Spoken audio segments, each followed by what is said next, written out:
नमस्कार, आप देख रहे हैं मुद्दा। मैं हूं आपके साथ नेहा दुबे। जमीनी सीमा पर भारत से पार नहीं पाने के बाद अब ड्रैगन ने नई चाल चली है। ड्रैगन अब जल युद्ध की तैयारी कर रहा है। चीन भारत को सूखे या फिर बाढ़ से नुकसान पहुंचाना चाहता है। इसके लिए चीन अरुणाचल प्रदेश सीमा के पास यारलुंग जेंगबो नदी यानी ब्रह्मपुत्र पर 60,000 मेगावाट का डैम बना रहा है, जिसने भारत की चिंता को बढ़ा दिया है। अधिकारियों की चिंता है कि चीन इस डैम के जरिए ब्रह्मपुत्र नदी के पानी को डाइवर्ट कर सकता है या फिर पानी को छोड़कर भारत में बाढ़ जैसी स्थिति पैदा कर सकता है। अगर ऐसा होता है तो अरुणाचल प्रदेश, असम समेत कई राज्यों में समस्या उत्पन्न होगी। साथ ही बांग्लादेश पर भी असर पड़ेगा। चीन से जल युद्ध की चुनौती को देखते हुए भारत सतर्क हो गया है। भारत सरकार ने अरुणाचल के सुबानसिरी में चल रही 11,000 मेगावाट के हाइड्रो इलेक्ट्रिक प्रोजेक्ट को फास्ट ट्रैक पर डाल दिया है। इसके अलावा उसने पहले से 3 स्थापित प्रोजेक्ट के विस्तार का काम भी शुरू कर दिया है।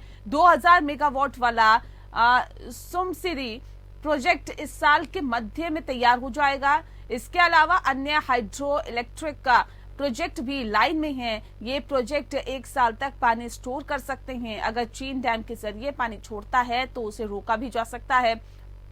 बता दें कि भारत के लिए ब्रह्मपुत्र नदी काफी अहम है। ये नदी का 30% ताजे पानी का स्रोत है, तो वहीं 40% बिजली उत्पादन भी इसी से होता है। वहीं इस नदी का 50% हिस्सा चीन में पड़ता है, जिस पर वह डैम बना रहा है।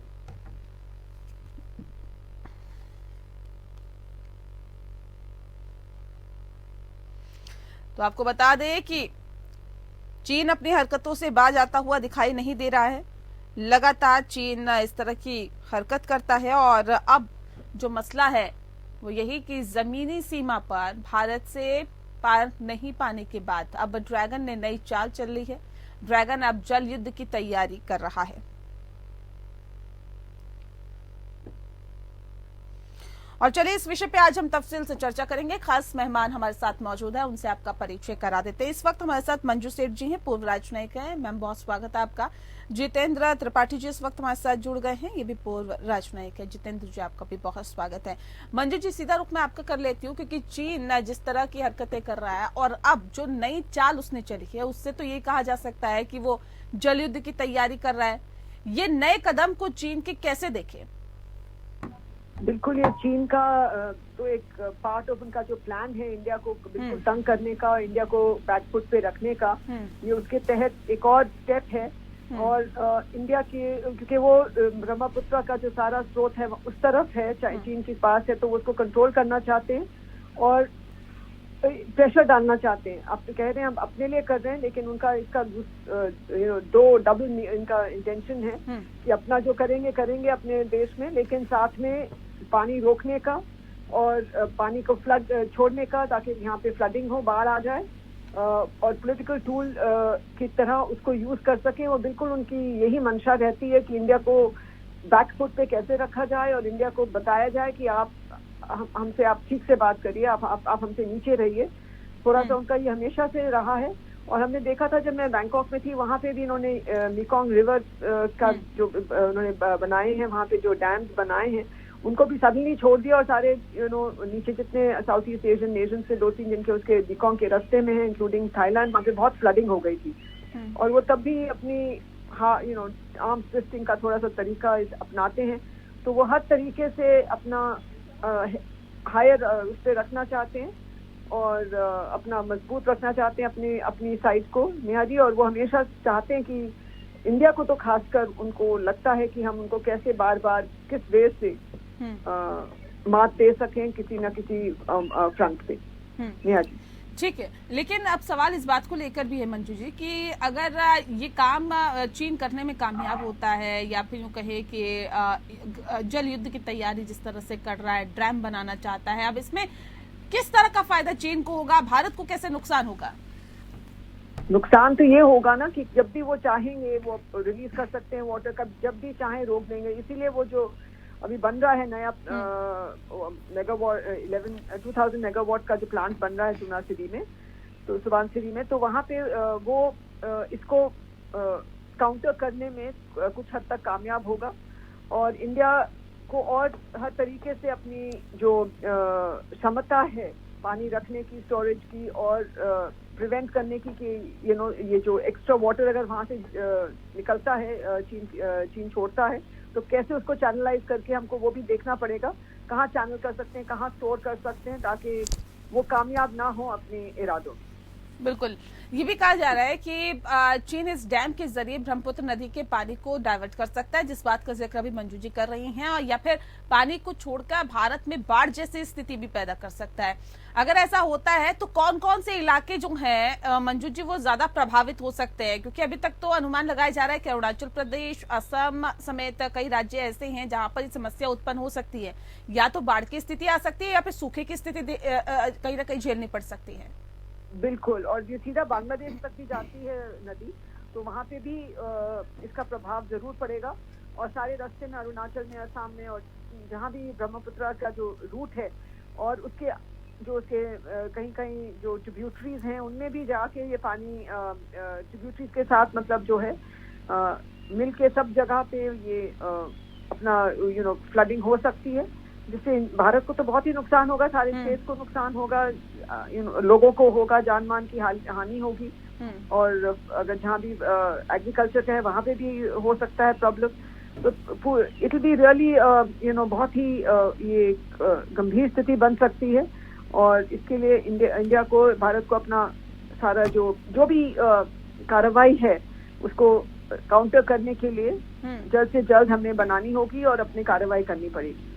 जी, क्योंकि जैसा कि आपने बताया मंजू जी कि बांग्लादेश पर भी इसका असर पड़ेगा। अब सवाल ये भी है कि चलिए भारत तो रिएक्ट कर रहा है और भारत की चिंता जो है वो भी लगातार देखी जा रही है और इस पर भी काम करना शुरू कर दिया है कि अब आगे क्या कुछ किया जाए, कौन से कदम उठाए जाए जिससे कि ऐसी स्थिति जो अभी हम अनुमान लगा रहे हैं कि आ सकती है अरुणाचल प्रदेश, असम समेत तमाम राज्यों में, उस स्थिति से कम जूझना उन लोगों को ना पड़े। लेकिन बांग्लादेश में किस तरह का असर देखने के लिए मिल सकता है, और बांग्लादेश और चीन के रिश्ते अभी तक कैसे रहे हैं, और क्या आपको लगता है कि अगर बांग्लादेश इस पे आपत्ति जताएगा तो चीन कुछ हद तक इसमें बदलाव कर सकता है अपनी रणनीति में?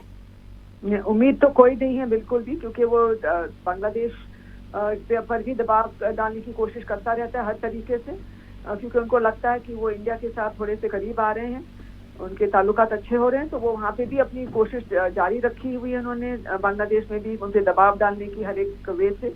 और अगर वो आपत्ति भी अपनी एक्सप्रेस करते हैं, मुझे लगता नहीं है कि उनकी रणनीति बदलेगी चीन की। वो कहते हैं हम अपने हित में कर रहे हैं जो कर रहे हैं, हम आपके अगेंस्ट नहीं है, चाहे वो हमारे अगेंस्ट हो रहा है, उनको अपने हमारे जो कंसर्न्स हम उनको अगर बता रहे हैं, बांग्लादेशी बता रहे हैं, उनको लेने चाहिए, कॉग्निसेंस लेना चाहिए, उसको वो लेना चाहिए और अपना जो प्रोजेक्ट्स हैं उसके हिसाब से करना चाहिए, ताकि किसी और दूसरे जो नीचे वाले डाउनस्ट्रीम कंट्रीज हैं उनको ना तकलीफ हो।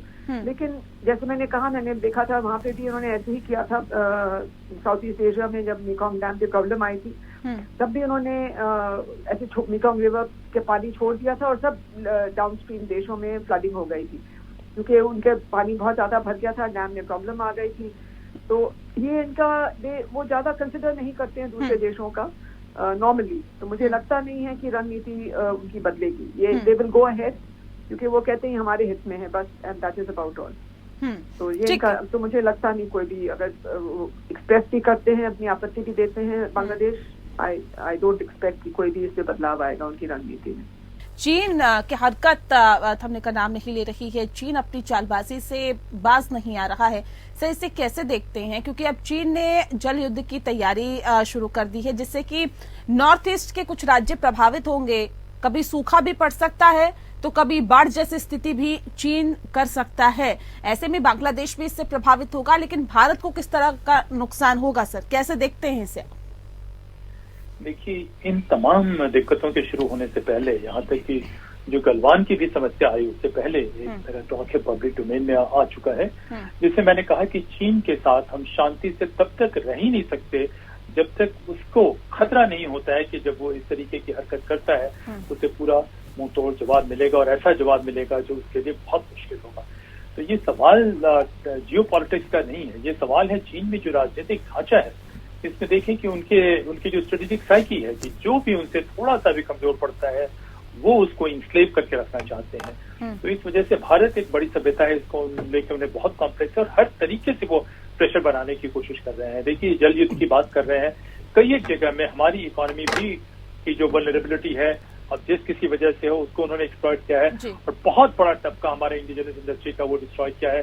जल युद्ध से प्रेशर बना रहे हैं, हमारे नेबरिंग जितनी कंट्रीज हैं, छोटे छोटे देश हैं, उसके भीतर भी उन्होंने घुसपैठ बना लिया। उसके भीतर उनके कई एक रेजिम्स को जो है उन्होंने उनका विश्वास हासिल करके उन्हीं की धरती का इस्तेमाल कर रहे हैं और इसका मूल वजह है उनकी स्ट्रेटेजिक साइकिल नंबर 1, और उसको बढ़ावा मिलता है जो एसिमेट्री है, पावर एसिमेट्री है, टेक्नोलॉजिकल इनोवेशन में आप कहें, इकोनॉमिक प्रोग्रेस में कहें, कई एक जगह कहें, तो वो बढ़ चुके हैं। और एक और वजह इसमें आई है ये सी जिनपिंग का। इन तमाम चीजों के बावजूद सी जिनपिंग के बारे में आपके चैनल पर भी कई दफे मैंने कहा कि उनकी पूरी सोच, पूरी मानसिकता एक बादशाह की तरह है। वो जो है चीन को, सो कॉल्ड चीन की सभ्यता के नाम में अपने आप को इतिहास में अमर करना चाहते हैं और उनको लगता है कि अमर तभी होंगे जब चीन को वो बहुत ज्यादा बड़ा साबित कर देंगे और उसके जरिए अपने आप को बहुत बड़ा साबित करेंगे। तो इस मानसिक बीमारी का इलाज भी जो है बातचीत के जरिए नहीं हो सकता है। तो ठीक है, इंटरिम में हमें नुकसान का थोड़ा होगा क्योंकि हमने ध्यान नहीं दिया, तो निश्चित रूप से थोड़ा बहुत नुकसान होगा, लेकिन उसका तरीका, उसका जोड़ है कि कई दफे ये तमाम पावर्स जो है अपने आप में नहीं होते हैं। रिस्पॉन्ड करने के बजाय हमें एक्टिवली काम करना होगा और अपने स्ट्रेंथ के हिसाब से हमें जहां जहां चीन स्प्रेड कर रहा है वहां हम उसे हिट नहीं करते हैं और हम रिस्पॉन्ड करते रहेंगे तो चीन का मनोबल और बढ़ते जाएगा। क्या कदम उठाने की जरूरत आप समझते हैं सर इस वक्त? अगर आप कहते हैं कि इस पर हमें काम करना होगा तो फौरी तौर पे क्या कदम उठाएं? अगर मुझसे पूछें, मैं तो बहुत हद तक मीडिया में बोलने से थोड़ा कुछ मुद्दों पे परहेज करता हूं, लेकिन एक बात मैंने साफ कहा है कि चीन बहुत जगह स्प्रेड है। चीन का इंटरेस्ट देखे कि अफ्रीका से लेके लैटिन अमेरिका से लेके तमाम जगह पे है। तो अगर कोई बहुत ज्यादा बड़ा है तो उतना ज्यादा लीड भी हो सकता है। तो हम देखें कि हम इसे लोकलाइज पे तो इसे हैंडल करें ही करें, और इंटरनेशनली हम देखें कि कहाँ हम उन्हें प्रेशर में ला सकते हैं। डिप्लोमेटिक पावर के जरिए, जिस किसी पावर के जरिए जहां संभव हो सकता है वहां प्रेशर में ला सकते हैं। लेकिन इसमें सबसे बड़ी जो अड़चन आएगी वो ये अड़चन आएगी कि हमारी पूरी डोमेस्टिक पॉलिटिक्स जो है उसका फोकस है कि हम committed bureaucracy, committed judiciary, committed इसमें बात कर रहे हैं और हम अपने कई दफे नेशनल पावर जो है उसको भी कॉम्प्रोमाइज कर दे रहे हैं। तो इस मानसिकता से अगर हम निकलते हैं तब भी हमारे पास, या तमाम स्थिति में हमारे पास ऑप्शन है, हमारे पास टैलेंट है, हमारे पास रिसोर्सेज है हर जगह कि हम इसको कर सकते हैं। तो इसको इससे ज्यादा डिटेल में नहीं कहना चाहूंगा, लेकिन मैं यही कहना चाहूंगा कि रिस्पॉन्ड करने के बजाय जहां जहां संभव है हमें इस बात को करना है कि चीन को हिट करना है, उसके इकोनॉमिक स्ट्रेंथ को हिट करना है, उसके पॉलिटिकल स्ट्रेंथ को हिट करना है, और ये मान के चलना है कि जब तक हम एक सिमेट्री नहीं ला देते हैं लॉन्ग टर्म में, और अभी भी जहां दुनिया के लाइक माइंडेड देश हैं उनके साथ मिलकर उनको कन्विंस नहीं करते हैं, और जो तरीका हो सकता है उसके कुछ तरीकों को मैं जिक्र नहीं करना चाहूंगा, चीन पे जोर दबाव लाने की जरूरत है। नहीं तो हम हर रोज एक न एक नया सरप्राइज आएगा, और जो हमारा एडवर्सरी है उसके पास इनिशिएटिव रहती है कि वो एक्शन लेता है और उसके कुछ दिन बाद हम जो है किसी तरीके से स्क्रैम्बल करके रिस्पॉन्ड करते हैं। पहले तो हमें इस मानसिकता से निकलना होगा। नेहा जी ठीक है। इस वक्त हमारे साथ जितेंद्र त्रिपाठी जी भी जुड़ गए हैं, पूर्व राजनयिक है। जितेंद्र जी, बहुत स्वागत है आपका। जितेंद्र जी, जिस तरह की चीन चालाकी दिखा रहा है, चालबाजी से बाज नहीं आ रहा है, हाल ही में जो उसने कदम उठाया है सर, उसमें बताया जा रहा है कि अरुणाचल प्रदेश समेत तमाम नॉर्थ ईस्ट के जो राज्य हैं उस पर असर पड़ेगा। जल युद्ध की तैयारी करने की कोशिश यहाँ पर चीन की तरफ से की जा रही है, लेकिन ऐसे में भारत सरकार ने जिस तरह के कदम अभी तक उठाए हैं, या फिर भारत सरकार ने अरुणाचल प्रदेश के सुबानसिरी में चल रहे 11,000 मेगावाट के हाइड्रो इलेक्ट्रिक प्रोजेक्ट को फास्ट ट्रैक पर डाल दिया है। इसके अलावा उसने पहले से ही 3 स्थापित प्रोजेक्ट के विस्तार का काम भी शुरू कर दिया है। 2,000 मेगावाट वाले सुमसेरी प्रोजेक्ट इस साल के मध्य में तैयार हो जाएगा। ये कोशिशें की जा रही है कि ज्यादा फर्क ना पड़े, लेकिन क्या लगता है कि ये कोशिशें काफी है चीन के लिए या चीन के सामने? देखिए, जो जल संसाधनों के उपयोग को सुरक्षित करने के लिए कोशिशें कर रही भारत सरकार, वो तो सही है, क्योंकि चीन जो है वो ब्रह्मपुत्र पर जो अरुणाचल के पास 60,000 मेगावाट का डैम बना रहा है, और इसीलिए हमने उसके चाल को वो करने के लिए 11,000 मेगावाट का हमने वो तैयार किया। ब्रह्मपुत्र नदी जो है वो 19,800 क्यूबिक मिलियन मीटर जो है वो पर सेकंड का उसका डिस्चार्ज होता है। तो ऐसे में अगर वहां पर बांध बना करके चीन ने अपने बांध को कभी खोल दिया तो हमारे यहाँ बाढ़ आने की स्थिति हो सकती है, जिससे काफी तबाही हो। तो जहां तक रही ये बात, इसमें तो हमें सतर्क यही होना है कि हमें कम से कम ऐसे डैम बनाने जैसे हम सुबनसिरी में बना रहे हैं कि अगर ब्रह्मपुत्र का पानी उधर से खोला जाए तो कम से कम हमारे डैम में आकर के, रिजर्वायर में आकर के रुके बाहर न जाए, एक चीज। दूसरी चीज, ये तो स्पेसिफिक हुई। दूसरी चीज अगर ये है कि चीन को हमें काउंटर करना है तो उसके लिए 3 तेरे कदम उठाने पड़ेंगे। पहला ये कि चीन के साथ हमारा जहां जहां बॉर्डर है वहां हमें अपनी चौकसी पूरी करनी पड़ेगी, मिलिट्री की भाषा में प्रिपेयर्डनेस पूरा रखना पड़ेगा। और जो मैं सोचता हूँ कि हम रख रहे हैं, हालांकि चीन की नौसैनिक शक्ति हमसे ज्यादा है, लेकिन चीन की जो थल सेना की शक्ति है वो हमारे बराबर ही है, बल्कि कम ही है। तो नौसैनिक शक्ति उसकी ज्यादा होने से हमें कोई फर्क नहीं पड़ेगा, क्योंकि चीन के साथ हमारा कोई समुद्री सीमा नहीं लगती है। तो लेकिन हम वहां पर प्रिपेयर्डनेस रखें। दूसरी चीज ये होगी कि डिप्लोमेटिक तरीके से, डिप्लोमेटिक प्लेटफॉर्म पे हमें दुनिया के सब देशों में, ज्यादातर देश देखिए चीन के खिलाफ है, तो कुछ छोटे देशों को छोड़ करके पाकिस्तान और उत्तर कोरिया और कुछ हद तक ईरान के साथ हमारे भी संबंध है, तो ईरान को हम मैनेज कर सकते हैं चीन के खिलाफ। तो ये सब, और बाकी कुछ छोटे छोटे देश हैं जहाँ चीन ने कर्जे दे रखे हैं, और वो चीन के कर्जे के डर से हो सकता है, लेकिन अभी तक ज्यादातर देश जो है वो चाइना से जो है आप कहते हैं कि उनका मोह भंग हो चुका है। तो हम ऐसे में बड़े देशों और ऐसे छोटे देशों के साथ मिल करके हम चीन के खिलाफ चीन को एक्सपोज कर सकते हैं। और तीसरी जो सबसे जरूरी चीज है कि हमारा जो चीन एक बनिया देश है, दुकानदार देश है, मैन्युफैक्चरिंग कंट्री है, जिसके तैयार माल को हर जगह बेचना उसकी सबसे बड़ी, उसके आर्थिक व्यवस्था की सबसे बड़ी चीज है। तो अगर हम चीन के साथ व्यापार को कम कर सकें, पहले हमारा चीन के साथ व्यापारिक घाटा $60 अरब का था, अब $85 अरब हो चुका है, क्योंकि चीन अब हमें करीब $1 खरब की चीजें दे रहा है और हम उनको सिर्फ 15-16 अरब की चीजें दे पा रहे हैं। तो अगर ये इस चीज को हम कंट्रोल कर सकें, क्योंकि आज देखिए बाजार चीनी चीजों से भरा पड़ा है, हालांकि सरकार ने कुछ कदम उठाए हैं, लेकिन छोटे जो वो हैं, छोटी चीजें, छोटे उत्पाद जो हैं वो चीन से धकाधक आ रहे हैं। तो उनको अगर कंट्रोल करने की कोशिश की जाए, या जनमानस में यहाँ ऐसी बात फैलाई जाए कि चीन की माल भले ही सस्ता, लेकिन आप उसको न लीजिए। इसकी कोशिशें तो पहले भी कई मर्तबा हो चुकी है, लेकिन नतीजा वही ढाक के 3 पाता है। अभी भी कुछ फर्क चीन पे पड़ा, ऐसा कुछ दिखाई नहीं देता। बहरहाल कोशिशें करनी चाहिए, भारत सरकार की तरफ से कोशिशें की जा रही है, लेकिन अब चीन किस तरह से उसे लेता है या चीन पे कितना असर पड़ता है, ये वाकई देखने वाली बात होगी। लेकिन भारत पे इसका असर ना पड़े, जिस तरह की हरकत चीन कर रहा है, उसके लिए भारत सरकार पहले से ही प्लानिंग कर चुकी है और उसके साथ साथ इस पर काम भी शुरू हो चुका है। बहुत शुक्रिया सर आप दोनों का हमारे साथ इस खास चर्चा में शामिल होने के लिए। मंजू सेठ भी इस वक्त हमारे साथ जुड़ी थी।